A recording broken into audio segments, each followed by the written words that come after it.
Olá, bem-vindos a mais uma aula de ciências. Eu sou a professora Jéssica e na aula de hoje nós vamos entender sobre a ação dos micro-organismos e a relação sobre eles com a conservação dos alimentos. Vamos lá?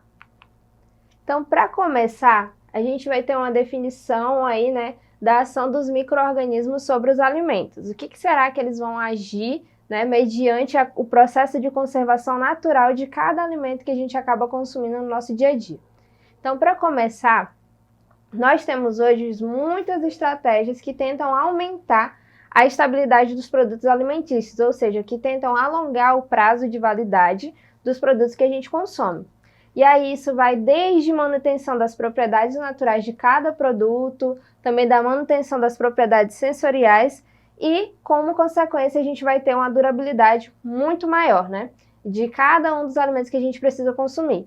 E por que os micro-organismos vão acabar fazendo isso, Por que vão acabar acontecendo alguns tipos de alterações que muitas vezes a gente enxerga como indesejáveis nos alimentos que a gente acaba comprando e não consegue consumir a tempo?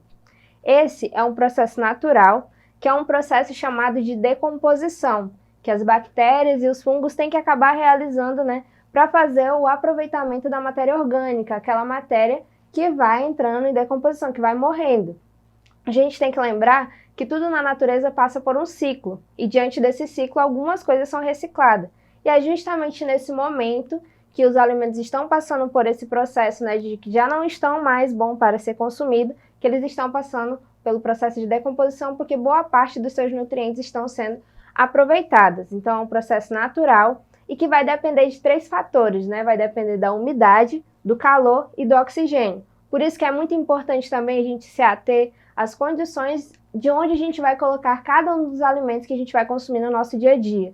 Se a gente deixa em um lugar que é úmido, que também tem muito contato com o calor, pode acabar também acelerando esse processo de decomposição. E por quê? Porque quando a gente tem a umidade aí, a gente vai estar ajudando os esporos de fungos, às vezes a estar se espalhando pelo ar. Quando a gente tem o calor também acelera esse processo. E aí vem o oxigênio, que também é importante para acontecer o processo de respiração celular.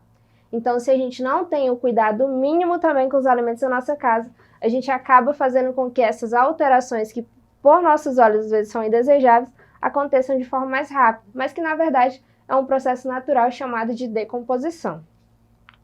E aí, além disso, nós temos também vários agentes causadores de doenças no homem, que podem ser transmitidos pelos alimentos. Nós temos aí produtos químicos, temos também toxinas naturais de plantas e de animais, micro-organismos como algumas bactérias, alguns fungos que eu já falei para vocês, vírus, protozoários e até mesmo eumintos que podem acabar sendo consumidos juntamente com o alimento.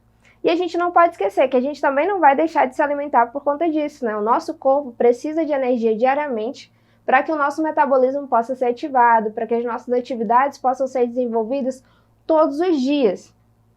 E aí, se a gente não tem o cuidado mínimo, com o local onde a gente vai manter esse alimento, a gente vai acabar também criando condições para que cada um desses agentes possam acabar se abrigando nos alimentos e, consequentemente, fazendo mal à nossa saúde. Então, a gente precisa prestar atenção também no momento que a gente vai fazer a compra do alimento, até o momento que a gente vai conservar. No momento da compra, observar se as carnes e peixes, por exemplo, estão em boas condições ali, sendo expostos em boas condições, se estão com um cheiro desagradável, um cheiro muito forte. Quando a gente fala de frutas e hortaliças também, observar se elas não estão começando a passar pelo processo de decomposição, que eu falei lá na frente, Observar se não estão muito machucadas também, que tudo isso pode acabar criando condições para cada um desses organismos acabar habitando ali e, consequentemente, acabam, se a gente não tem o costume de higienizar o alimento antes ou de cozinhar adequadamente, acaba causando aí algumas das doenças,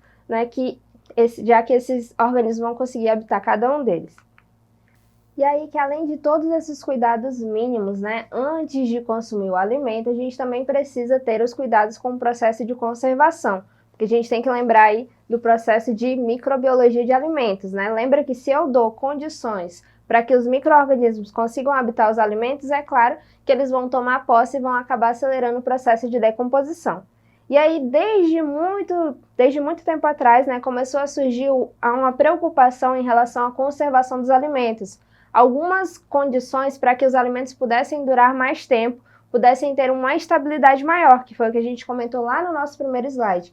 Então, desde o homem pré-histórico, ele já começou, né, a se comprometer, a se preocupar como é que ele deveria guardar as coisas, né? Como é que deveria aproveitar até mesmo as sobras de alimento, porque poderia haver algum período que de repente poderia sofrer escassez, que de repente ele não poderia encontrar todos os alimentos necessários.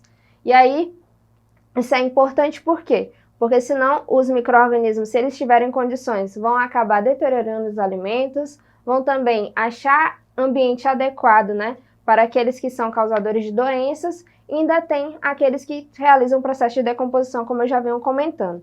E aí o que foi que o homem começou a pensar, né? Algumas formas de conservação, desde formas mais simples, a algumas formas mais elaboradas. A gente tem o processo de pasteurização, que a gente observa no leite, aquele leite de caixinha, por exemplo, que não precisa de fervura, né? Porque desde o processo de preparo dele, ele já passou por um choque de temperatura. Também tem o processo de salga, tem o processo de secagem, tem até mesmo os refrigeradores, que são as geladeiras que a gente tem em casa hoje, que aumentam, né, o tempo de validade de muitos alimentos que a gente consome. Imagina que antes não tinha esse recurso, mas já existiam outras formas de tentar manter os alimentos por mais tempo. E todos eles foram importantes e continuam sendo importantes, né, para manter até mesmo alguns aspectos da nossa doença, da nossa saúde, aliás.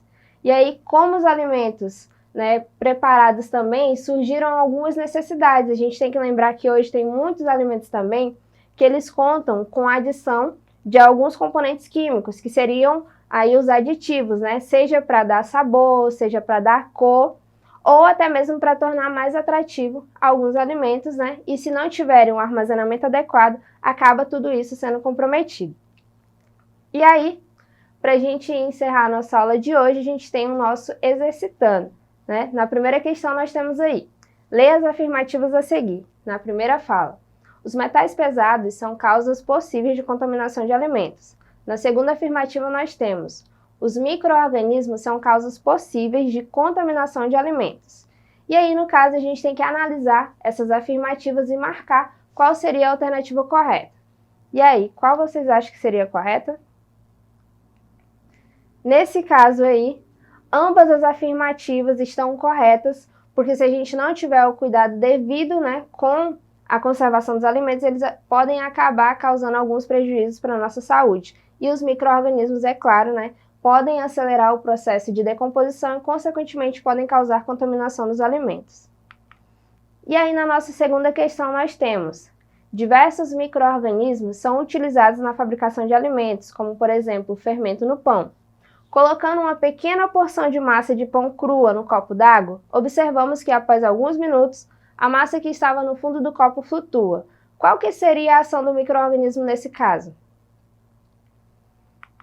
Nesse caso aí, isso acontece porque o fungo presente no fermento vai produzir gás carbônico que vai formar bolhas na massa, fazendo com que ela cresça. Então a gente tem que parar para pensar também que apesar dos micro-organismos às vezes causarem alguns prejuízos para a nossa saúde, muitas vezes eles também podem trazer benefícios, como no preparo de alguns alimentos que a gente tem o costume de consumir no nosso dia a dia.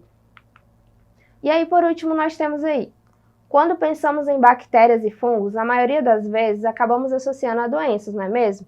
Contudo, tem grupos desses micro-organismos que nos auxiliam no nosso dia a dia. Por exemplo, o pão e o iogurte, eles são produzidos graças à ação de quem?